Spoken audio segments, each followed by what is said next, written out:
Welcome to Live Daf, your online Daf Yomi Shir.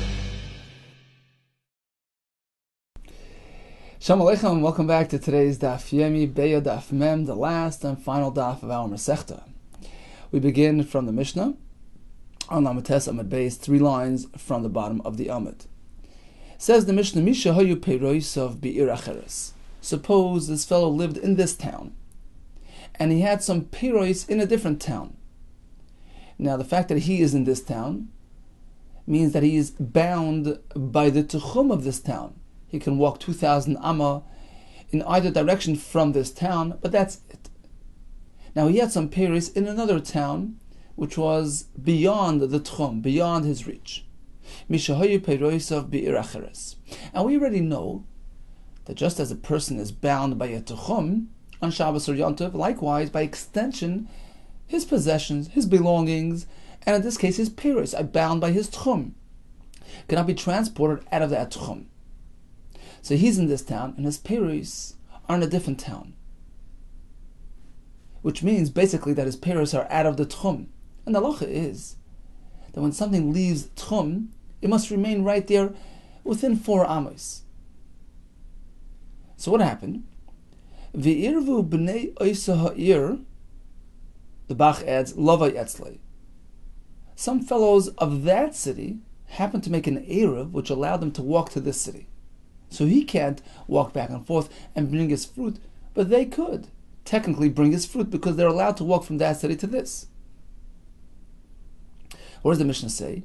According to the Bach's Girsa, Lo yaviu lo mi peiros. They cannot transport, they can't deliver his peiros from there to here, because his peiros are bound by his tchum. His tchum is right here. His peiros are in the other city, which is really out of the tchum.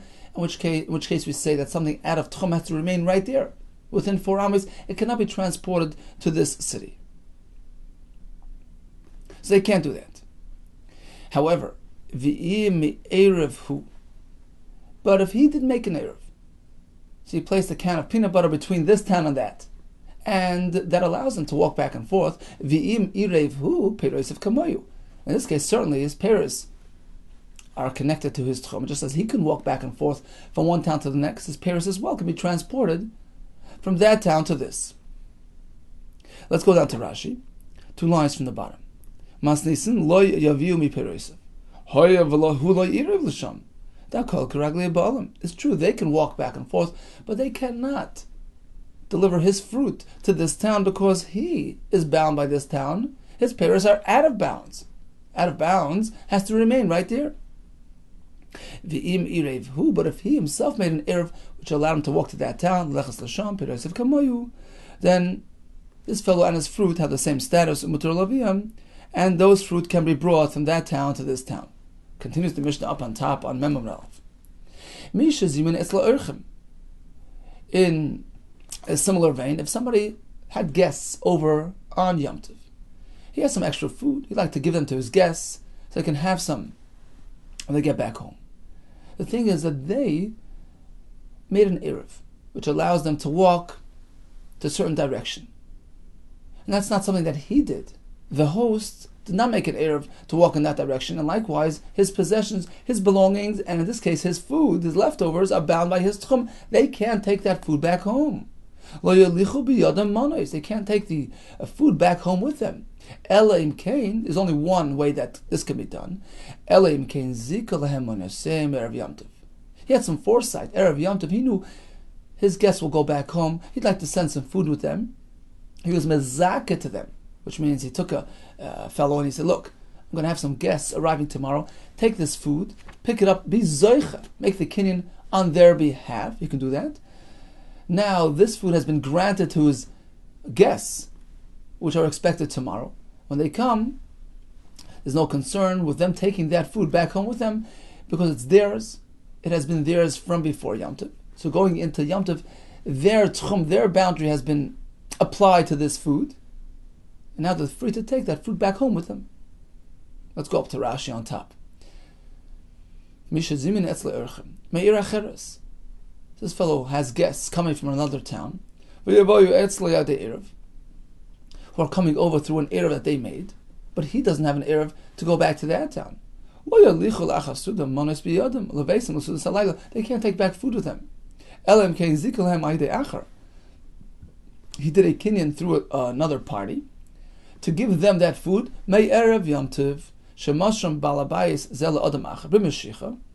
He granted this food to somebody. He says, look, make mashicha, make a kinyan.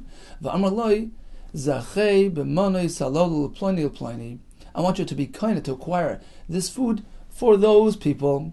A person could grant a gift, a matana, a schus, to a person even without his knowledge when he's not around.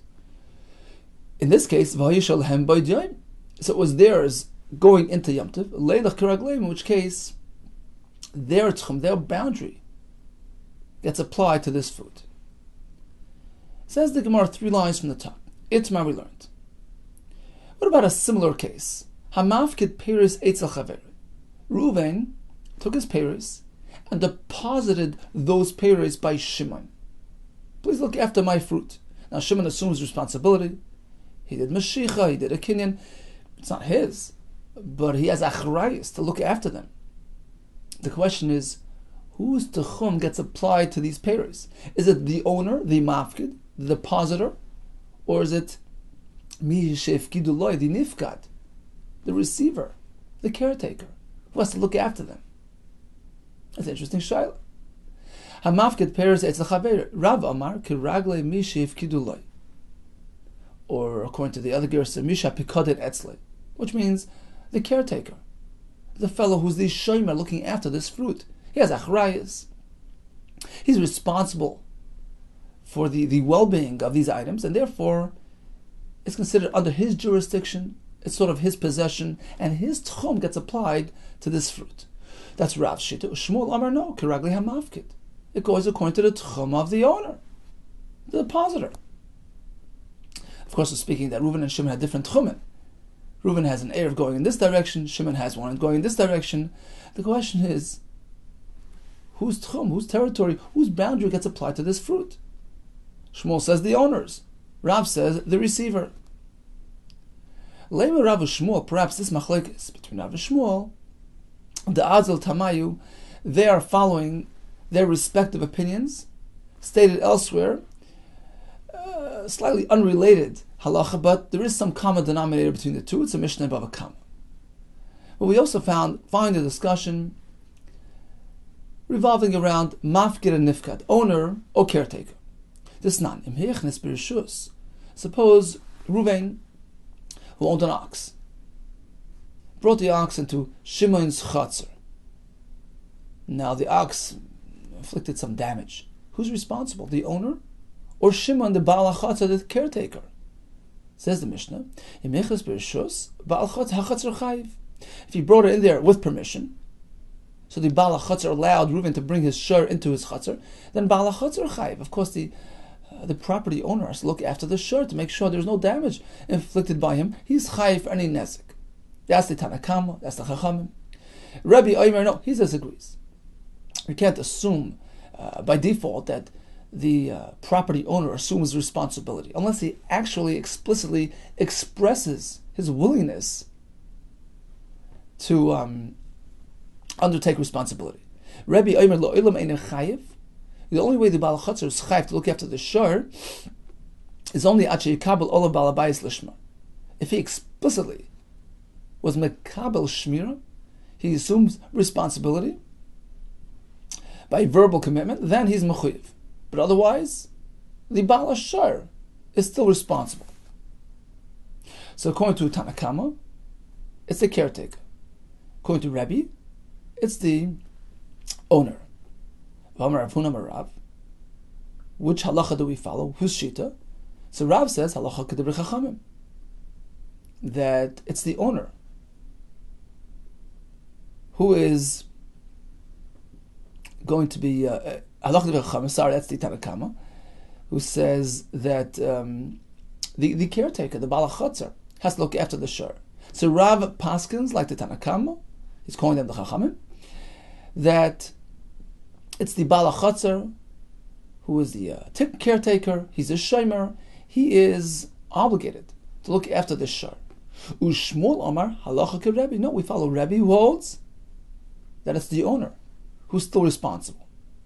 So it's a similar discussion. We have an owner and a nifka, the caretaker, who's responsible. In this case, we're speaking about damages. Rav follows Chachamim, who says the receiver. Shmuel follows Rebbe, who says the owner. Perhaps that discussion and ours are connected. Lema Rav de Amak Rabbanan. Perhaps Rav, who says by us, by Tchumen, the Tchum of the nifgat, of the caretaker, gets applied to those pairs, is following Shittas Rabbanan, Shittas Chachamim, Shittas Tanakam, and that Mishnah by the Shoyer, who likewise holds that who's responsible to look after the nizakim, the damages inflicted by the Shoyer, the Balachatz, or the nifgat, the caretaker. Ushmuel Damak Rebbe, whereas Shmuel, who by us, by Tchumen, holds, whose Tchum is applied to these peiros? The owner is Tchum. He's following Shittas Rebbe, who says by the Shoyer, the owner remains responsible, unless the caretaker explicitly was mekabel achrayis. But otherwise, the default assumption, the most default status of the shoyer is the achrayis of the owner. The owner has to look after it. Shall we say that two things are connected? Says the word, not necessarily. Amalach Rav. Rav could respond and say, no, I know the Amri, I feel the Rebbe. I could be following even Shitas Rebbe by the ox. Why? Ad kan like Amar Rabbi Hassam. You know why Rebbe holds that the Bala Chotzer doesn't automatically assume responsibility for the well-being of the shoyer? That's because it's an animal. Ela de bistama like kabel aleini tirusa. Min hastam. We don't assume that the Bala Chotzer is interested in looking after a shoyer. Like kabel aleini tirusa, he wasn't makabel to watch over that shoyer unless he specifically said so. As opposed to by Tchumen, hakabel aleini tirusa. Fact is, he took the pairs into his rishos. He's willing to look after them. And Rashi explains, was speaking that he actually did say, I want to be makabel achrayis. Okay, so in that case, says Rav, everybody agrees. If you are makabel achrayis, you're committed to look after this fruit. Of course, it's your achrayis. It's like it's yours. It's under your jurisdiction, and your tchum applies to it. So all would agree that in our case, the nifgad, the caretaker, his tchum gets applied to the pairs. With Shmuel Amar, and likewise Shmuel can say like this: Ano da Amri afil Rabbanon. Even though by the halacha of tchum, I say that the owner's tchum gets applied to the pairs that are sitting in the hands of the nifgad. I could be in line even with Shitas Rabbanon by the ox. Ad kan like Amir Rabban Hassam. You know why the Rabbanon will hold that the ox, which was deposited into the Chatzar, falls under the jurisdiction of the Bala Chatzar. He's responsible to look after it. You know why? A person is pleased with the idea of handing over his shirt to somebody else. He wants his shirt to be in the rishus of the Bala Chatzar, look after my animal. Rishus of the Bala Chatzar. Why? Because if something happens, like Mechayi, if the shur is mazik, he'll be exempt. He's more than happy that somebody else will look after his animal. But when it comes to Peres, why would you say that? Does a person really want to leikum Pere b'shusei dechaver, that his Peres should be bound by his friend's tchum, should be considered in his rishus? No, he still wants to hold on to his Peres. Look, he wants to walk in the other direction on Yom Tov. He doesn't want his Peres to be bound by the caretaker's rishus. He has no gain or benefit from it. And therefore, in this case, Shmuel holds that he prefers that his own tchum should be applied to the Peres sitting in his friend's rishus. Okay, so we had a machlekes regarding tchumen.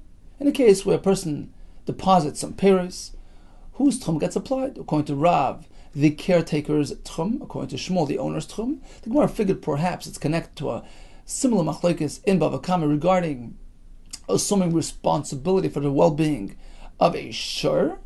The Gemara's conclusion is that perhaps the two things are unrelated. Okay, so now let's go back to this machlokes between Rav and Shmuel regarding Tchumen. So Rav says it follows the caretaker. Shmuel says it follows the owner. Let's try to figure out if we can find a raya one way or the other. Tonight, let's take a look at our Mishnah. So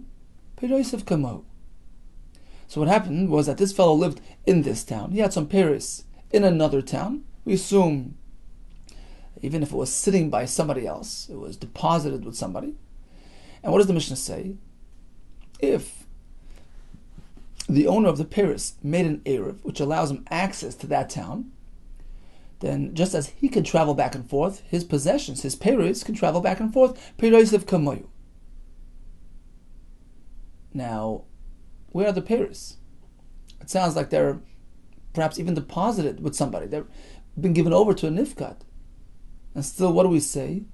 Those Paris are connected to the owner. They're bound by the owner's tchum. It can be handled and transported back and forth from one town to the other. That's going to be a kasha on Rav.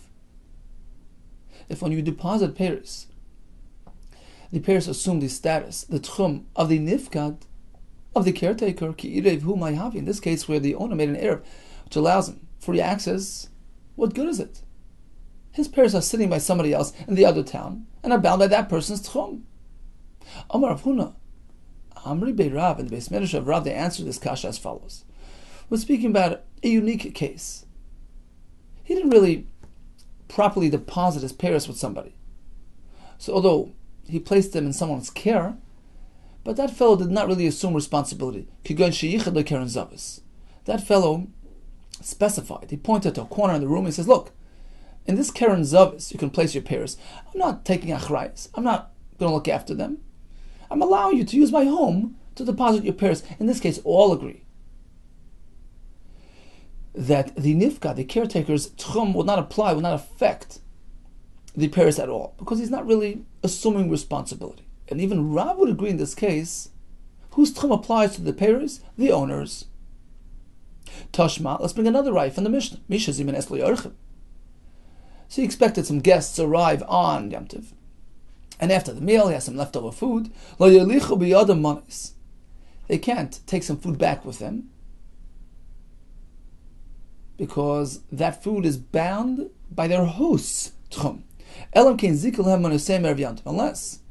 he was mazaka to them, he granted them that food before Yontiv by way of a third party, as explained in the Mishnah. Now, that food going forward belongs to his guests, which will arrive tomorrow. But who's holding on to it? Who's looking after it? Who's the caretaker? The host himself. He's the nifkat. Okay, so once again we have this conflict between an owner who has one tchum and a nifkat, a caretaker who has something else. And what do we see in the Mishnah? Whose tchum gets applied to this food? The guest's tchum, the owners, despite the fact that it's sitting in somebody else's hands. And it's a kasha on Rav. If you propose that we have something deposited by somebody, whose tchum gets applied? The nifkad's tchum, the caretaker's tchum. What gain is there by the fact that he was mezaka this food to them? So it's theirs. They're the owners. But who's the nifkat? Who's looking after it? Hey, the host. And his tchum should be applied to this fruit, according to Rav. Says in two terutzim. Here is what we could say. The fact that he did this zikui, it's compared to the case where he was only miyachad the keren zavos. Look, leave your stuff here. I'm not looking after it. He relinquished his hold on this food. He's not looking after it. He's not deeming himself responsible for the well-being of this food, and therefore, certainly in this case, whose tchum gets applied? The owners, the guests, and therefore they are free to take it tomorrow wherever they want. You say another teretz, zika shani. The fact that he made that zikui, he made that kinyan on their behalf. In effect, what he's saying is, look, I'm relinquishing my rights on this food. I'm no longer holding on to this food. I'm abdicating ownership. I'm allowing you to apply your tchum to this food. So it's a slightly similar teretz. The first teretz is that he's not assuming responsibility. The second teretz is more of a mindset thing. Well, the fact that I'm trying to give it to them, I want them to take it home, I'm allowing their tchum to be applied to this food. So typically speaking, Rab will hold, no, the nifgad. The nifgad's tchum gets applied, but we have some abnormal situations where there is no assumption of responsibility. For instance, Zichel Keren Zavis, or in the case of Zika, where he's showing that he's more than willing to have their tchum applied. Even Rab would agree that in this case, the owner's boundary gets applied to that product. Says the Gemara, we had a story involving Rav Chana Bar Chaneloi, who happened to be in a certain town away from home on Yom Tov, and he received a meat delivery in that town, and he wanted to take that meat home. He had an eruv which allowed him to walk to his hometown, but this meat was delivered by the butchers of that town, so it was local meat, and he wanted to take that meat home with him on Yom Tov. Rav Chana Bar Chaneloi tola bistra be'ibra the dasha. He took bistra and he was toile, he hung it up be'ibra and the bolt, the dash of the doorway. So he basically hung it up at the doorway. And this was coming Yom Tov. This was it seems like it was an erev Yom Tov, but come the next day on Yom Tov, he wanted to go home with this meat. Also, al-kamed Rav Huna, he approaches Rav Huna, can I carry this meat home with me by way of my erev? Amalei, Rav Huna responds, it depends. At talis, if you were the one who hung up the meat on the doorpost, no problem, zil shakal, go and take the meat back home. However, if they, the butchers, were the ones who hung it up on your behalf, loy sishkal, you have to leave it here, you can't take it back home with you. The Gemara will try to analyze this halacha, this response. So firstly, ask the Gemara like this: suppose he hung it up on the doorpost. Why does that allow him to take it back home? Fact is, this wasn't his home. He was sitting in somebody's home. And although the meat is technically his, Rav Chana Bar Chaneloi's, but the setting isn't, the home isn't. So he's the owner, but the nifgad, the local homeowner, the nifgad, the caretaker, does not have an eruv, which allows him to walk to Rav Chana Bar Chaneloi's hometown on Yom Tov, and therefore the meat should be bound by the tchum of the caretaker in accordance with Rav Shita. Says the Gemara, how can you say that Rav Chana was the one who hung up the meat, he can take it back home? Rav Huna Talmud Rav Hava. Who issued this psak? Rav Huna. Who is he? A Talmud of Rav. Bama Rav. And Rav just told us we have this conflict between owner and caretaker. Who prevails? Kiragle Mishiv Kidu Anslai. The caretaker prevails. So although the meat belonged to Rav Chana, but it was sitting in somebody's house, and that fellow's tchum gets applied to this meat. Shani Ibra Dedasha. This doorpost is different. It's different than just depositing. The Kimishi Yichel Keren Zavis Dami. It's like the case where he assigned him a corner. He says, look, leave it in the corner. The owner did not assume responsibility. He wasn't Makabel Shmira on this meat. And therefore, certainly in this case, all agree. Even Rav agrees. Whose tchum gets applied? The owner's tchum. In this case, Rav Chana Bar Chaneloi. Therefore, he's free to transport this meat back home with him on Yom Tov. Amar Rav Hillel Rav Ashi. He asked the kasha. Suppose they were the ones who hung up the meat. So you can't take it back home with him? Why not? So first kasha was, the one that we had a minute ago was, if he hung it up, you allowed him to take it back home? What do you mean? We follow the nifkad. The answer is there is no nifkad because it was not really put into the rishus of the nifkad. They weren't makabel shmira. They did not assume achrayus and responsibility, and therefore it still remains in the hands of the owner. The next kasha the Gemara is, you're telling me that if they were the ones who hung it up, then he's bound by the local tchum. Why? What do you mean? It was meant for him. If the butchers were the ones who hung up the meat on his behalf. So now he can't take it back home with him? Why not? V'amar Shmuel. We've already learned the name of Shmuel. Shoshel Patam. An ox belonging to an animal feeder, an animal fattener, who knows that on Yom Tov, he's expecting customers to come and purchase his ox. Whose tchum gets applied? Hareyu Karagel Kol Adam. Whichever customer arrives on Yom Tov, his tchum gets applied to this animal because, because this merchant allowed this animal to be hovering, so to speak, to have a pending tchum, awaiting his first customer to arrive, to purchase that ox and have that tchum applied to the ox. He's okay with that. He expects people to purchase it on Yom Tov. In which case we say that lima freya, retroactively, coming into Yom Tov, ben hashmashes, the customer's tchum was really applied to this animal. That's the mindset of this merchant. Here as well, the butcher had no intentions of applying his own personal tchum to that piece of meat. He delivered it to Rav Chana, knowing full and well that he's going to take it back home with him. He's okay with that.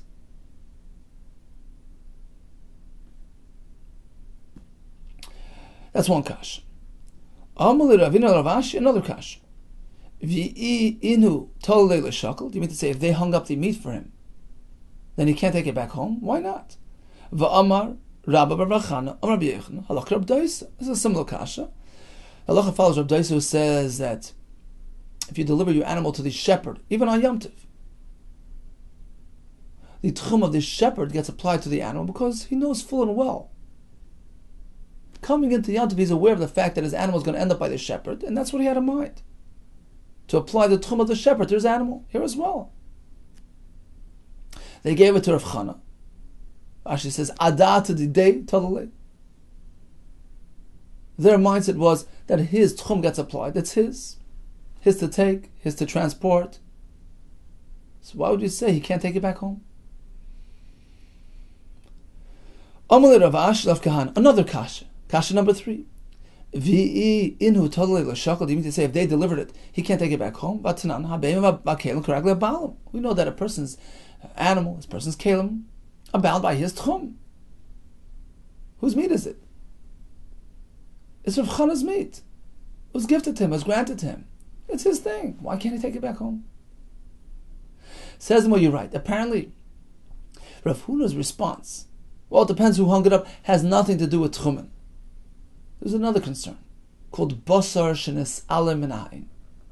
We know that you have to pay attention. You have to be mindful of the fact that perhaps a bird can come and snatch this meat and exchange it with something else which isn't kosher. The basar has to be in full view of a Yisrael at all times. It has to be protected from the elements. Now what happened was, this meat was hung up at the doorpost. The question is whether it's mutar b'achila at all. Nothing to do with tchumen. It's a yeridea discussion. It's a veheter. Can we assume it's the same piece of meat hung up? Rav Chana is unique in a sense of his exertion, his immersion in learning. The Gaver Rabbu, he's a great man, big gadol. V'tar b'shmaiti, he was totally immersed in learning. And perhaps he didn't really pay attention to what's going on with the meat. And therefore he came to Rav Huna, he says, look, could I assume that this meat that I see here is the same one delivered yesterday? Or do we say it's asr because basar shenis ale min ha'ain asr? A basar which was not paid attention to, not watched at all times, is asr. And Rav Huna responded as follows. It depends. If you were the one who hung up the meat, something that you do with your own hands connects you to the thing. It makes you mindful. And then you could recognize this meat. You have a siman, and you can verify whether this is the same meat that you hung up yesterday. You're not going to divert your mind from it. You'll keep yourself mindful and aware of the fact that this is that piece of meat. Zilshko, then you can take it, go ahead. It's mutar b'achila, take it back home. However, if they were the ones who delivered it, you didn't actually handle it, perhaps you didn't really focus on it, you didn't really recognize it, because of your immersion in learning, and not necessarily can you be sure this is the same piece of meat that arrived yesterday? And you can't have it. It's asur b'achila. Let's go over to Rashi on the second white line. Ela shani Rav Chana bar Chanilai. V'tayim lav mishum tchumen. It's unrelated to Isser tchumen. Ela Rav Huna da'ir lehachi. Rather, Rav Huna, who issued this psak, Talmidei the Rav Hava. V'Rav Amar b'shchitas chulin. Basar kivan shenis al menayin asur. Once the basar was out of sight, it's asur. V'afilu tolui b'yased v'Yisrael, even though it's hanging off a nail in the home of Yisrael. You have to pay attention. You have to be mindful. It has to be within eyesight. Rav Chana agav tirta d'shmaite mashkech sharasok. Rav Chana was heavily immersed in his Torah, disregards everything else, and here there's a real chashash that perhaps this meat has been exchanged without him realizing. There's actually a Gemara in Erevin, a similar Gemara of Chana bar Chanilai was walking along on Shabbos, and unbeknownst to him, suddenly he's outside the Tchum. The whole Gemara had to get him back into the Tchum. So he was totally immersed in learning, and he wouldn't necessarily pay attention to these types of things. If you were the one who personally hung it up, if you were personally involved, then you focus and you're more mindful and you'll recognize it. However, if they were the ones who delivered it, you weren't really paying attention, and they're not focusing, they're not paying attention to your meat. And Rashi has a slightly different gears in the Gemara. They were the ones who Masiyach Das, meaning you can't rely on their recognizing this piece of meat because they did it for you, they weren't really paying attention. Therefore, there's always a chashash that perhaps this isn't the same piece of meat, and it's asur b'achila. Okay, so in conclusion, we learned that a person has a tchum on Yom Tov or Shabbos. Not only does that apply to himself, but by extension applies to his produce, his peiros. If he's in one town, his peiros in a different town, you can't bring those peiros over unless he has an eruv which allows him to transport those peiros. In a similar case, we have the urchim arriving on Yom Tov. They want to take some back home food, some food back home with them. That's only allowed if they're going to remain within his territory. The only way they can bring it back home with them through their eruv is if that food was given to them eruv Yom Tov b'matana through zikui. The Gemara, we had a discussion between Rav and Shmuel in the case where there was a mafkid and a nifkad, the owner and a caretaker. According to Rav, the caretaker's tchum gets applied. According to Shmuel, the owner's tchum. We had some exceptions to this rule in a case where the caretaker didn't really assume responsibility. He was only miyachad keren zavas. Look, put it in the corner. I'm not really assuming responsibility. In that case, all agree the owner's tchum gets applied. We concluded with a unique story involving basar shenas ala minay. Says the Mishnah. We're going to go back to muktzah now. Ein mashkin v'shoichten midbarius. There are some animals which are considered midbarius, undomesticated. They roam the fields, they pasture out in the wild. Those animals are not prepared for Yom Tov use. So you can't be sheichet them. You can't give them to drink, which they used to do before shechita, and shech them, because they're muktzah. Aval mashkin v'shoichten sabayoses. But bayoses, which are referring to the more domesticated type of animals, they can be shechted on Yom Tov. They're prepared for Yom Tov use. How do we define what's called bayoses, what's called midbaris? Elohen bayoses. Halonis beer, the animals who pretty much dwell within the town, and they pasture out of town, but they come back home to roost. So that's considered domesticated bayoses, which are considered prepared for Yom Tov use. As opposed to midbaris, which are halonis ba'afar, they sleep out in the wild, in the pasture, they don't really come back home. They're considered unprepared for Yom Tov use. Why does the Mishnah speak about giving the animal to drink before shechita? The Mishnah is just giving you some good advice. By the way, the lishki inish b'emtai before shechita, give him to drink and then do shechita mishum sircha de mashcha, to address the stickiness of the mashcha of the hide. Giving him to drink before shechita loosens up the hide somewhat and makes for an easy flaying, an easy skinning. Tanarabon. Elon midbarius, let's go back to defining what's called midbarius, what's called bayoses. Elon midbarius, ve'elon bayoses. We're going to have two shittas. Tanakama says like this. Midbarius is kol sheyotzis for Pesach, the animals who leave town during Pesach time, pretty much springtime, beginning of the pasturing season. V'royes ba'afar, and they pasture out in the wild. V'nechnasa is b'reviyah rishona. They stay out there until Cheshvan time, when the first rain season arrives. So wintertime they come back home, but otherwise they're out in the wild. That's called midbariyos. You never see them throughout that season. Ve'elen bayos, what's considered a more domesticated type of goat or sheep or animal. Kol sheyotzis v'royes chutz latchum. So when they pasture, they don't go as far as the wild. They just pasture right outside the tchum of the city, pretty close by. U'ba'os v'lonos b'sech tchum. But every night they come back home within the tchum to sleep. So according to Tanakama, according to Chacham, there are two differences between wild and unwild. One, as per where they pasture. The midbariyos pasture out in the afar, out in the wild, as opposed to the bayosais who pasture relatively close by, right outside the tchum. Number two, how often do you see them? Midbariyos, you don't see them for the full half a year, whereas the bayosais come back home every night. Rabbi Omer has a different opinion. He says, Eilu ve'eilu bayosais. Both these types that you described are considered relatively domesticated. Look, they come back to the civilization at least once in a while. Elohim midbaris, rather, what's considered midbaris, which is considered out of bounds and unprepared for Yom Tov use. The ones that you never see. Kol sheyotzes v'royes ba'afar. Number one, they go out and they pasture in the wild. Ve'ein echnosis lisha, they never come back to town. Loid ma'isacham v'loid ma'isachshamim. Neither during summer or during winter. Those are considered unprepared, undesignated for personal use, and they're considered muktzah. Apparently, Rebbe holds of muktzah. What do you mean? This is basically machlokes between Rabbi Yehuda and Rabbi Shimon. Rabbi Yehuda holds that anything unprepared, undesignated, not muchan is considered muktzah, whereas Rabbi Shimon says anything goes. Anything which is roy for use is not muktzah. The fact that Rebbe defines the midbaris in one manner and bayos in another manner, apparently he's relating to Rabbi Yehuda's concept of muktzah. That something unprepared, undesignated, non-muchan is considered muktzah. Is that so? Umi islay Rebbe muktzah. Does Rebbe really hold of this application, this interpretation of muktzah? That something unprepared is asur for Yom Tov use? It would seem otherwise. It would seem that Rebbe holds of Rabbi Shimon's interpretation of muktzah, that lack of designation is still mutter. Rabbi Shimon bar Rebbe mi Rebbe. Rebbe's son Rabbi Shimon asked his father, Rebbe, the following question: Patz ilei tzmara.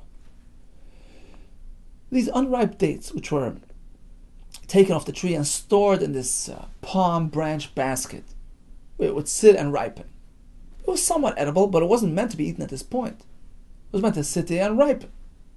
Rabbi Shimon Ma'u. According to Rabbi Shimon, is this muktzah or not? What's the question? Let's go down to Rashi, 2 lines from the bottom. Patz ilei tomorrow. Tomorrow you have certain types of dates which never ripen up on the tree. What do? You pick them. You make these baskets.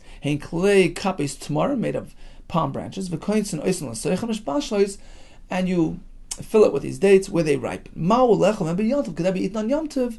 And this is a shaila pertaining to Rabbi Shimon. According to Rabbi Yehuda, certainly it's asur, because it's meant to stay there until it ripens. It's unprepared for today's use.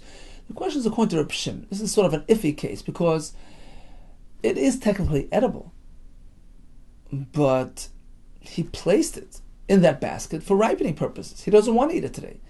Is that considered muktzah even according to Rabbi Shimon because he sort of negated it? He pushed it aside from personal use. Or do we say no? Fact is, it's accessible, it's edible, so it's not muktzah. So what was Rebbe's response? Says the Gemara on the bottom line. Amalei, Rebbe responded, Ein muktzah Rabbi Shimon. The only muktzah according to Rabbi Shimon is Ella groi grois v'tzimukim milvad. That's it. But not this case. What does this mean? It says Rashi on top. Ella groi grois v'tzimukim. We have figs which are drying, that's groi grois, tzimukim, grapes which are drying into raisins. So there, even according to Rabbi Shimon, it's muktzah. Why? Because it's inedible. He took fresh fruit, places it on his rooftop where it starts spoiling until it finally dries. So that was a dicha. He actually pushed it away. He negated it. He set it aside. Even Rabbi Shimon agrees. He rejected it from personal use. It's muktzah. That's the only example, as opposed to these dates sitting in the basket. So again, says Rashi, initially they were edible. And what did he do? He manually pushed them away. He rejected them. He took them out on the roof to dry. In which case they're inedible until they fully dry. So that even according to Rabbi Shimon is considered muktzah, because he personally rejected these items. As opposed to the dates sitting in the basket, he didn't reject them. They're still edible, somewhat. And therefore, even according to Rabbi Shimon, they're not muktzah. According to Rabbi Yehuda, they're muktzah. But according to Rabbi Shimon, you need pretty much two elements to make it muktzah. Number one, the thing itself is inedible. Number two, he was doicha, he rejected it, indicating that he doesn't want to access these things for the time being. Now, what's the kasha? Says Rashi, the Gemara at this point figured the fact that Rebbe relates to Reb Shimon's shita, he explains, expounds on Reb Shimon's shita, Alma, apparently Reb Shimon Sfirli, he himself personally holds like Reb Shimon. Oh, if that's the case, then why is he concerned about the midbariyos and the bayasos? Those animals are fully suitable for shchita. The problem is they were not prepared. Well, according to Reb Shimon, there's no issue there. There's no concern about something unprepared. So why would Rebbe bother getting into conversation regarding definitions of wild and domesticated if it's not really following his personal shita, which is Reb Shimon's shita, who holds that either case. In either case, they're not muktzah. So there are three terutzim. One teretz can be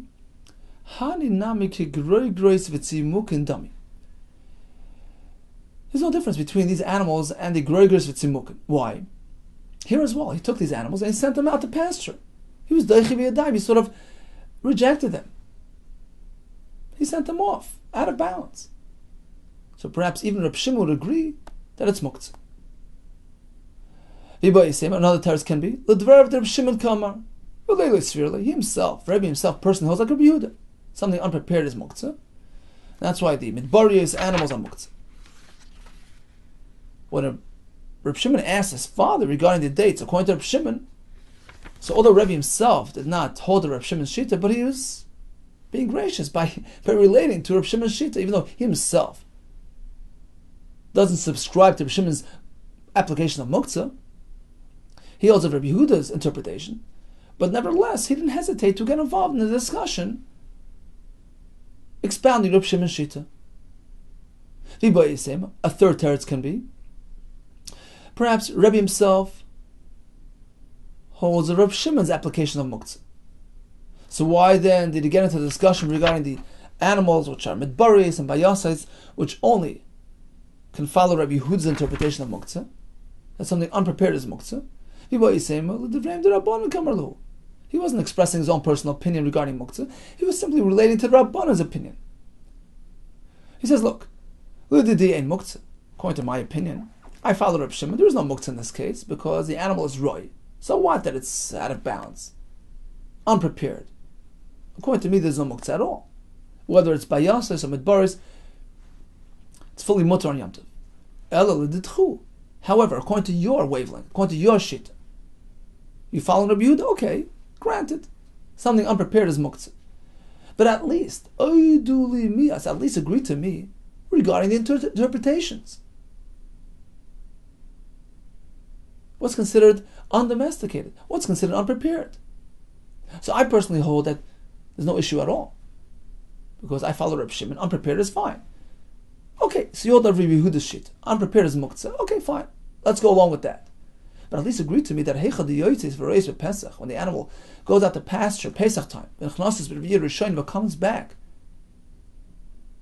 as soon as the first rain season arrives, the Bayas is saying they're considered domesticated because you see them, they come back. Why do you consider that to be muktzah? The Rabbanan responded, "Va'amar le Rabbanan." No, loy midbari is saying we disagree. Since you don't see them for that half a year, you cannot consider them prepared. They're not considered mezumah. They're not considered domesticated, and therefore they're muktzah.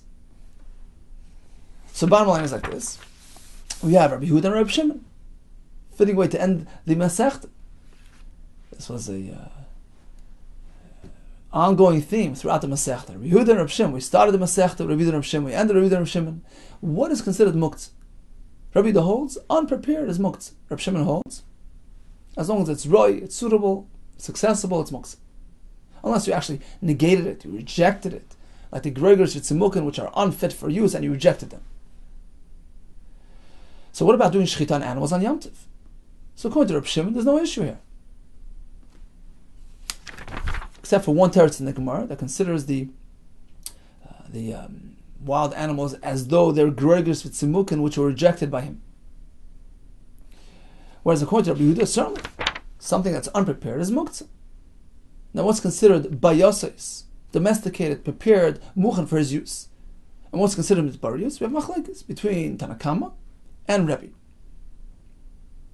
According to Tanakama, what defines the mitbarius? Number one, they pasture out in the wild. Number two, you don't see them between Pesach and the winter. Whereas according to Rebbe, all those are considered domesticated. The only ones that are considered midbaris is the ones that pasture out in the afar and the wild. Number one. Number two, you never see them. They never come back to town, whether b'mois hachama or b'mois saksham. Hadron lach mashilin perois uslika lach masachas Beitzah. Mazel tov, maybe be zeicha to learn many more masechtas v'simcha, good health, with much hatzlach and siyat l'shmaya. Kol tov to you.